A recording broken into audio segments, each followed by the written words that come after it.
Ya, selamat pagi Pak. Pagi Mas, selamat pagi. Saya Daniel Hmm. dari mahasiswa Universitas Anti. Boleh perkenalkan bapaknya? Saya Pak Abdul Redi Mas. Jadi saya mau izin bertanya Pak. Hmm. Jadi apa untuk tugas dari petugas damkar sendiri sih apa aja sih Pak? Oke ya, langsung bisa jawab Mas Adam ya. Gini, sekarang tuh damkar tuh konotasinya luas Mas. Jadi kalau dulu kan mungkin pemahamannya mungkin hanya sebatas kayak kebakaran saja, tapi sekarang itu luas. Jadi pemadam kebakaran ya sekarang itu menyeluruh lah. Jadi di kota-kota gak hanya di Semarang aja, jadi seluruh Indonesia itu tidak hanya kebakaran saja, jadi menyeluruh. Dalam arti menyeluruh, sekarang tugasnya malah lebih banyak ke non pemadaman. Dan non pemadaman itu rescue lah, kita kan punya rescue. Jadi rescue itu kayak cincin, terus tawon, terus ular, macam-macam mas. Jadi kayak ya macam-macam. Jadi kayak keluhan dari masyarakat itu apa tetap kita layani.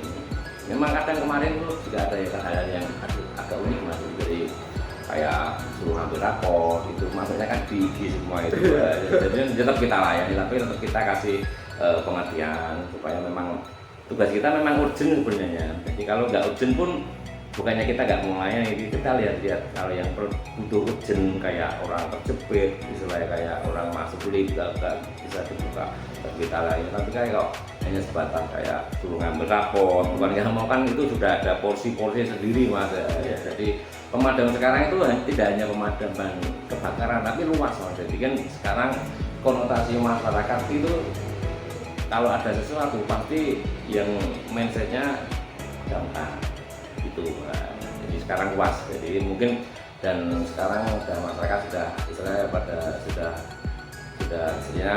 sudah mengerti lah. Jadi kalau ada apa-apa pasti pertama yang dipikirkan pasti damkar. Kunci masuk selokan juga damkar, padahal kunci mereka sendiri. Tapi tidak apa-apa, kita layani, tidak apa. Namanya kita kan memang tugasnya kemanusiaan sosial, memang kita layani apapun yang keluar masyarakat tetap kita layani. Gitu mas. Ada yang ditanyakan monggo, tidak apa, silakan ya.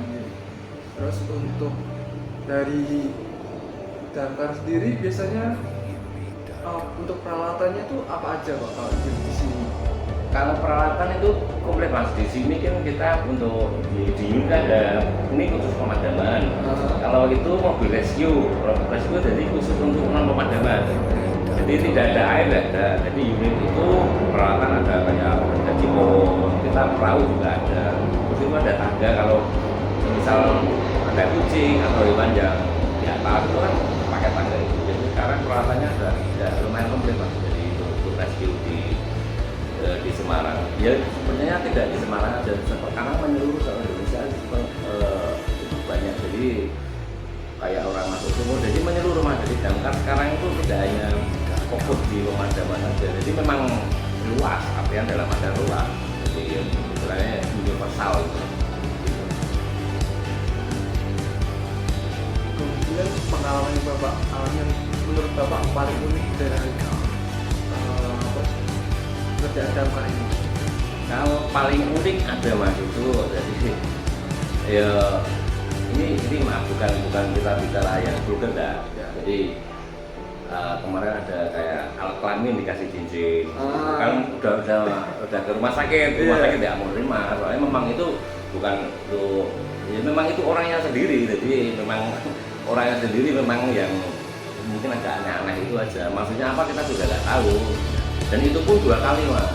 Jadi kita sudah bantu untuk membantu untuk mengeluarkan cincin itu, tapi beberapa bulan lagi dipasang lagi dengan orang yang sama, kan aneh gitu loh. Nggak tahu berarti maksudnya apa, kita juga tahu. Jadi memang ya agak sempat viral waktu itu. Terus karyawan apa ya kalau nggak salah, kalau karyawan minimarket itu waktu buang air kecil cowok itu kan jadi kayak terjepit sama resleting. Jadi kan dia mungkin agak sudah lama di kamar mandi, mungkin mau keluar mungkin malu sama temannya cewek. Jadi kan nyambung ke kita juga bantuin ya. Soalnya kan kalau terjepit resleting kan lumayan rasanya. Lumayan kita mau mau istilahnya mau apa ya, mah bosok kasarnya bosok itu main bunga-bunga ya malu, soalnya temennya waktu itu hanya berdua sama cewek ya di kafe itu. Maka terus kita bantu waktu itu kan di kamar mandi sih masalahnya. Jadi ya alhamdulillah berhasil semua sih, cuma kan ya memang itu hal yang unik lah ya. Itu yang ujung tapi unik ya, tapi memang itu memang wah, sakitnya luar biasa kamu kayak terjepit resleting itu lumayan gitu. Ya masih free sih Pak. Wah enggak, kita mau ngomong aja susah, ngomong sakit dan gimana. Ya alhamdulillah udah bisa diatasi, cuma walaupun itu istilahnya ngempet produk suwi itu masih hal yang unik kayak gitu. Oke, baik Pak. Nah, untuk pertanyaan berikutnya dari kan biasa kalau di Damkar itu kan ada apart tuh Pak. Nah itu untuk masyarakat sosial kan kadang juga masih bingung ya, ada beberapa orang ya. Nah itu cara penggunaan apart yang benar tuh sebaiknya kayak gimana Pak? Oh ya, kalau masalah apa kan biasanya kalau di bangunan, nggak hanya di bangunan, di rumah pun kan sekarang sudah banyak orang yang sadar bahwa apart juga butuh. Cuma memang untuk sosialisasinya memang sebagian kita dari kayak perusahaan kita kan datangi, mengadakan pelatihan cara penggunaan apart, ada sebagian. Cuma kan tidak semua kayak mengadakan kayak pelatihan apart kayak gitu. Jadi memang ya minimal kalau ada apart minimal tidak hanya tanggung jawab security, biasanya kan kadang ditanggung dilimpahkan semua ke security, sebenarnya itu tanggung jawab semua bersama, walaupun tidak security semua pun lah. Soalnya apa, begitu ada kejadian apart kan alat pemadam api ringan, tujuannya kalau sewaktu-waktu ada kejadian sekecil apapun sebelum besar biasanya kan dibantu menggunakan apart tidak bisa ngatasi ya udah, kalau besar kita manggil damkar. Tapi cara penggunaan apartnya itu mudah dan simpel, cuma mungkin pengetahuan awam mungkin caranya gimana. Nah, itu memang butuh sosialisasi untuk pelatihan kayak gitu. Kalau nggak kita kasih pelatihan, orang awam tuh hanya istilahnya kayak apa ya, hanya asal pakai tapi kan nggak tahu cara penggunaannya ya. Sebenarnya di situ ya minimal kan manggil kita, Pak, tahu cara penggunaan apa, caranya gimana, itu aja gitu. Nah, itu.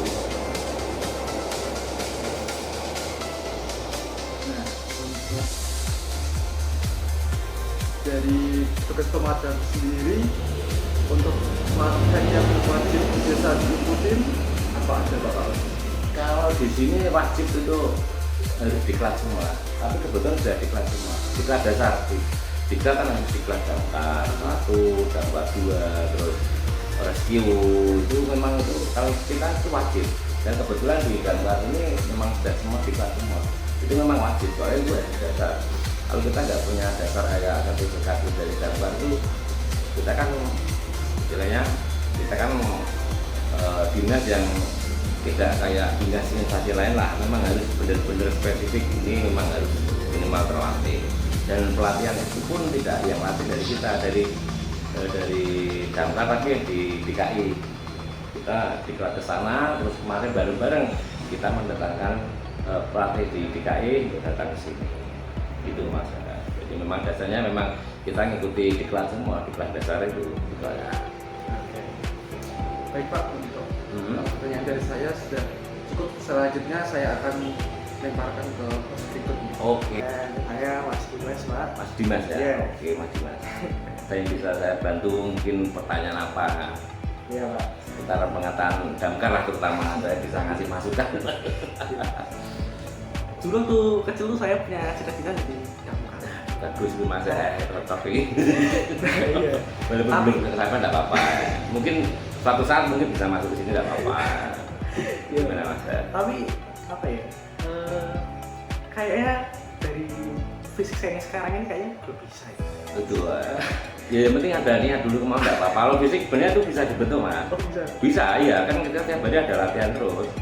Ada lah. Kalau fisik semua itu tidak ada yang istilah yang instan, tidak ada. Semua itu profesional itu sebab terlatih. Kalau kita nggak terlatih nggak bisa kayak istilah bisa nggak ada orang pintar lah katanya. Jadi kalau dalam arti di lapangan orang pintar dalam wah aku ngerti KBRD enggak. Kita kan sebabnya kita terlatih. Kalau kita nggak terlatih kita nggak bisa kayak gini. Yang penting terlatih itu aja, nggak apa-apa, itu aja. Sambil berjalan kan bisa. Itu kan memang itu memang kayak gitu, harus praktek kayak gitu. Bener, Pak. Ya. Ya saya mau tanya ini. Kalau misalnya kita mau panggil damkar tuh biasanya panggilnya dialnya apa ya Pak ya? Sekarang kan gini, kalau di damkar kan ada telepon resmi ada, terus lewat IG bisa, macam-macam. Sekarang itu banyak mas, jadi kita ada nomor WA pun untuk yang dihubungi warga masyarakat nggak tahu nomor telepon sini, ada IG kan tertera nomor WA ada, terus lewat gini mas, lebih mudahnya pelayanan di Semarang itu ada layanan dari kemarin ke wali kota itu layanan 112 itu menyeluruh, dalam arti menyeluruh itu tidak hanya di pemadaman aja mas, jadi 112 itu layanan Pemkot, di samping damkar ada kayak mungkin itu ambulan hebat, terus butuh potong pohon di parking, butuh apapun lah, itu masuk ke layanan 112 24 jam 112 ya. Jadi Semarang kalau ada apa-apa itu langsung responnya biar apa cepat. Jadi tidak hanya di damkar aja, Ya, langsung cepat. Jadi butuh ambulan hebat ya 112. Yang penting kalau laporan nama, identitas, nomor yang bisa dihubungi dan itu cukup. Oh, itu. Oke, Pak. Jadi kita bisa hubungi 112 ya, teman-teman. 112 layanan dari Pemkot. Oke. Iklan sebentar apa-apa ini tolong diingat. Baik Pak, terima Ya. kasih atas wawancara kita pada siang hari ini. Kalau masih ada yang tanya, mohon maaf Pak. Tidak apa-apa mas, selama kita bisa bantu untuk masalah kayak di damkar apa tidak masalah. Kita juga sebenarnya apa begitu banyak orang yang semakin pengen menambah wawasan masalah damkar, itu kan kita juga sebenarnya damkar sekarang tujuannya nggak hanya pemadaman cuma masalahnya juga apapun lah, pakai kunci apa ya panggil damkar semua itu segala macam pokoknya istilahnya bosok ini damkar Superman Betul Pak, betul Pak. Oke baik Pak, terima kasih atas waktunya. Saya akhiri. Selamat siang semuanya, terima kasih. Terima kasih sama-sama, sehat-sehat selalu.